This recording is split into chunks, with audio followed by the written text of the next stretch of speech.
தேவா தென்னாடுடைய சிவனே போற்றி எந்நாட்டவர்க்கும் இறைவா மகா சங்கடகர சதுர்த்தசி என்று சிறப்பாக பூஜை ஆராதனை ஆட்சி நடக்கிறது. நேரடி காட்சி வந்து பாருங்கள்.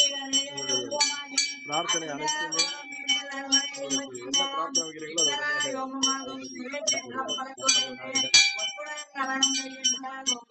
போற்றி